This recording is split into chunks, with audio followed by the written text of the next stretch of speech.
اہل المدینہ 530 پر یہ موضوع ہے، ان اہل المدینہ، کہ مالک کے بارے میں کہتے ہیں کہ جو مالک کا علم ہے وہ اہل مدینہ سے۔ اب اہل مدینہ کے بارے میں یہ ایک الگ سے گفتگو کرتے ہیں، ایک مسلمات کے طور پر بیان کرتے ہیں، وَأَهْلُ الْمَدِينَةِ لا یکادون یاخذون بقول علی، اور اہل مدینہ علی کے قول کو نہیں لیتے تھے۔ اب ہم یہاں پر توجہ دلائیں، عموماً بات کی جاتی ہے اہل کوفہ کہ جی امام حسین کو اہل کوفہ نے بلایا، تو انشاءاللہ اس پر ڈسکشن کریں گے۔ یہ بلانے والے عوام بھی تھے اور ایک تعداد اصحاب رسول اللہ صلی اللہ علیہ وآلہ وسلم کی تھی، جس میں جناب سلیمان بن سرد خزائی جو اصحاب رسول اللہ تھے وہ بھی شامل تھے۔ لیکن سوال یہ پیدا ہوتا ہے کہ اہل مدینہ کیا کر رہے تھے اس وقت؟ کیا اہل مدینہ نے مولا امیر المومنین کا ساتھ دیا، یا امام حسن کا ساتھ دیا، یا امام حسین کا ساتھ دیا؟ تو یہ یہاں پر بیان کرتے ہیں اہل مدینہ کی ایک صفت، وَأَهْلُ الْمَدِينَةِ لَا يَكَادُونَ يَأْخُذُونَ بِقَوْلِ علی، اور اہل مدینہ علی کے قول کو اخذ نہیں کرتے تھے، یعنی ان سے دین نہیں لیتے تھے، بل اخذوا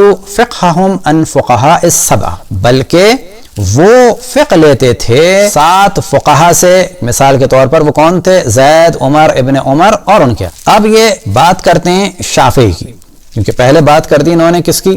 مالک کی، اب یہ بات کر رہے ہیں شافعی کی۔ تو شافعی کے بارے میں کہتے ہیں وَإِنَّهُ تَفَقَّهَ أَوَّلًا عَلَى الْمَكِّيِّينَ أَصْحَابِ ابن جرید کا سعید بن سالم القدہ، کہ مالک نے جو فقہ حاصل کی ہے وہ مکے والوں سے حاصل کی ہے، کہ جو اصحاب تھے ابن جرید کے، جیسے کہ سعید بن ابی سالم۔ وَكَانَ إِذَا أَفْتَى بِقَوْلِ الصَّحَابَةِ، اور جب شافعی فتویٰ دیتے تھے صحابہ کی نسبت دے کے تو وہ کیا کرتے تھے؟ افتى بقول ابی بکر و عمر، تو وہ فتویٰ دیتے تھے ابو بکر و عمر کے قول کی بنیاد پہ، لا بقول علی، وہ علی کی بنیاد پر علی سے علم لے کر نہیں فتویٰ دیتے تھے۔ وَكَانَ يُنْكِرُ عَلَى عَلِيٍّ أَشْيَاءَ، اور علی کی وہ بہت ساری باتوں کا انکار کرتے تھے، یعنی یہ نہیں کہ جو مولا امیر المومنین سے منسوب تھیں انہیں پتہ تھا یہ علی کی ہیں لیکن انکار کرتے تھے، ان کے مقابلے میں ان کے قول کو لیتے تھے۔ ثم ان الشافعی اخذ عن مالک، اور شافعی نے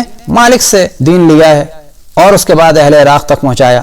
اب اس کے بعد کیا ہے؟ وَأَمَّا أَبُو حَنِيفَةَ وَالشَّيْخُ الَّذِي اخْتَصَّ بِهِ حماد ابن ابی سلیمان، کہ ابو حنیفہ کا جو خاص شیخ تھا وہ حماد بن ابی سلیمان تھا۔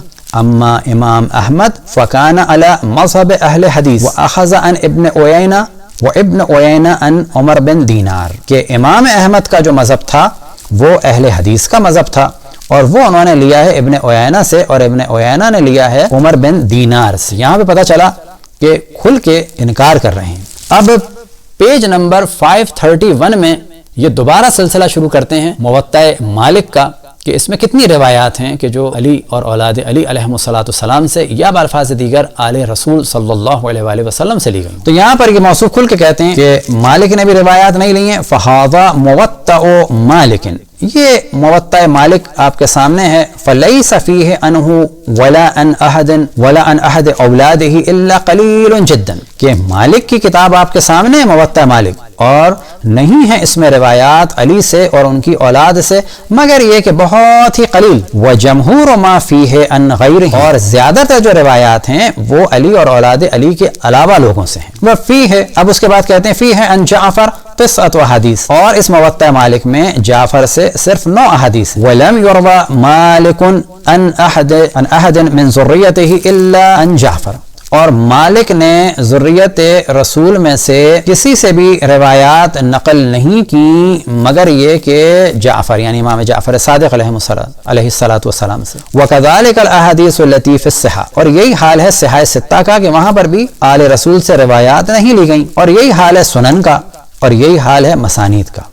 منہا قلیل عن ولدہ، کہ ان میں بہت کم روایات ہیں علی کی اولاد سے، یا یہ کہ بہت کم روایات ہیں رسول کی نسل سے۔ وجمہور ما فیہا عن غیرہم، اور جو اکثر روایات ہیں صحاح ستہ میں اور سنن میں اور مسانید میں وہ کس سے ہیں؟ اکثر ان لوگوں کے علاوہ ہیں۔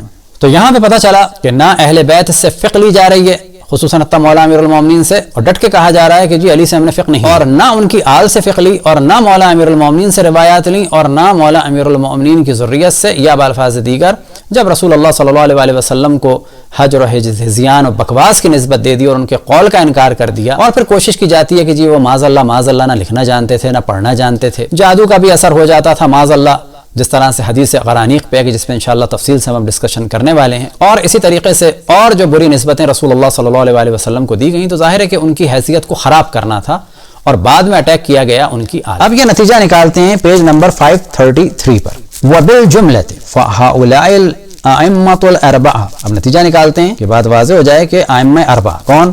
شافعی، مالک، حنبل، ابو حنیفہ۔ لیس فیہم من اخذ عن جعفر شیئا من قواعد الفقہ، کہ جان لو کہ ان میں سے کسی نے بھی، امام جعفر صادق علیہ السلام کے بارے میں کہتے ہیں کہ جعفر سے قواعد فقہ میں کچھ بھی نہیں لیا، لیکن رواؤ عنہ احادیث، لیکن کچھ روایات نقل کی، کما رواؤ عن غیرہ، جیسے کہ دوسروں سے نقل کی، وَأَحَادِيثُ غَيْرِهِ أَضْعَافُ أَحَادِيثِهِ، اور جو روایات امام جعفر صادق علیہ السلام سے نقل ہوئی ہیں اس کے مقابلے میں جو دوسروں سے روایات نقل ہوئی ہیں وہ کئی گنا ہیں۔ وَلَيْسَ بَيْنَ حدیث زہری وحدیثہ نسبۃ، اور زہری کی احادیث اور امام جعفر صادق علیہ السلام کی احادیث میں تو کوئی نسبت ہی نہیں ہے، کوئی مقابلہ ہی نہیں ہے۔ کس معاملے میں؟